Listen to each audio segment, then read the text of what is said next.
مسئلہ حل کرنا۔ حضرت امام صاحب رحمۃ اللہ تعالیٰ علیہ کے لیے ایک عجیب آپ کو قصہ سناتا ہوں، ذرا پردے کی اہمیت بھی سامنے آئے گی۔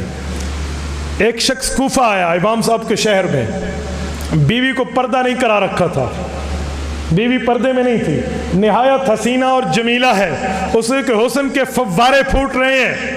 ایک خوبصورت نوجوان سے اس کی آنکھ لڑ گئی، آنکھوں سے آنکھیں چار ہوئی، آنکھوں سے آنکھوں میں معاملہ خراب ہو گیا۔ خاوند اپنا خیمہ باندھ چکا تھا، اس دوران بیوی کا اس کے ساتھ دوسرا بندہ جس نے دیکھا، معاملہ چل پڑا، وہ اس پر فریفتہ، یہ اس پر فریفتہ ہوا۔ اب جب اس خاوند نے خیمہ باندھ لیا، اپنی بیوی کا آ جاؤ، وہ دوسرا لڑکا کہنے لگا اوے کسے کہہ رہے آ جاؤ؟ انہوں نے کہا جی میری بیوی ہے، تو کون آ گیا؟ انہوں نے کہا جاؤ یہ تو میری بیوی ہے، تیری کہاں سے ہے؟ اب بیوی بھی اپنے اس خاوند سے علیحدہ ہونے کے پروگرام میں تھی، وہ کہنے لگی جی میں تو اس کی بیوی ہوں۔ خاوند حیران، ہاتھ پہ ہاتھ دھرا ٹھہر گیا۔ انہوں نے کہا اللہ کی بندی تجھے کیا ہو گیا؟ لایا میں تجھے بیاہ کے میں لایا، سفر پہ میں لایا، یہ اس بندے کو تو جانتی بھی نہیں ہے، یہ کیا معاملہ؟ لڑائی پڑی، ایک دوسرے پہ کھینچا تانی ہوئی، تو میں ہوئی۔ قاضی ابن ابی لیلہ کی عدالت میں مسئلہ پہنچ گیا۔ قاضی نے کہا البینۃ علی المدعی والیمین علی من انکر، اللہ کے رسول کا فیصلہ یہ ہے جو آدمی دعویٰ کرے وہ گواہ پیش کرے گا، ورنہ جو آدمی انکار کر رہا ہے وہ قسم اٹھائے گا۔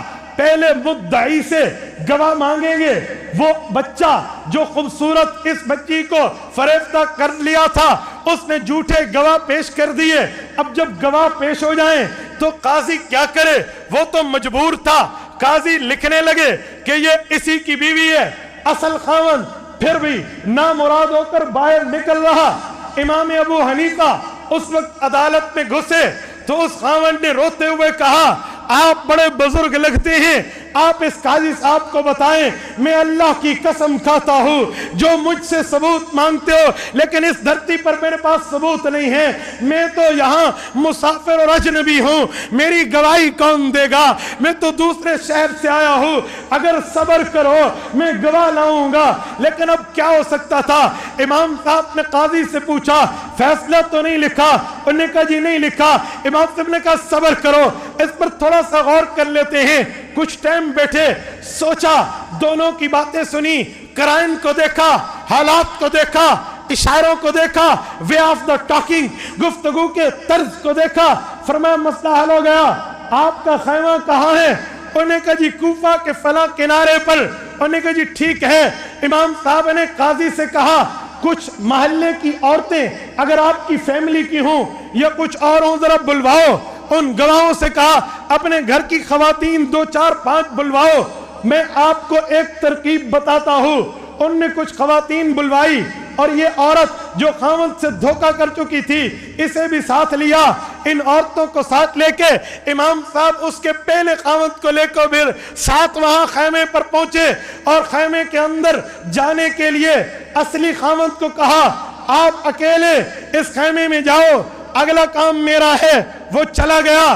محلے کی خواتین کو کہا تم اب اس خیمے میں گھسو۔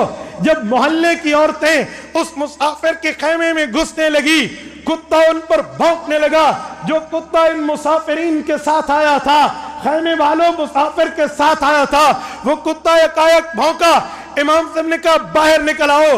پھر اس عورت کو کہا جو کہہ رہی تھی میں اس مسافر کی بیوی نہیں ہوں، حالانکہ بیوی تھی، اسے نے امام صاحب نے فرمایا اب تو اس خیمے میں جا، اکیلی جا۔ اب وہ جانے لگی تو وہ کتا جو اس کے خاوند کا تھا اس کے پاؤں چومنے لگا، دم ہلانے لگا، اس سے پیار کرنے لگا۔ امام صاحب نے فرمایا خاتون اے اللہ کی بندی، یہ کتا اپنے مالک کو نہیں بھولتا، تو اپنی خاوند کو بھول بیٹھی ہے۔ یہ کتا بھی تو جانتا ہے ہمارے گھر کی خاتون کون ہے، ان پہ بھونکا، تیرے تلوے چاٹے۔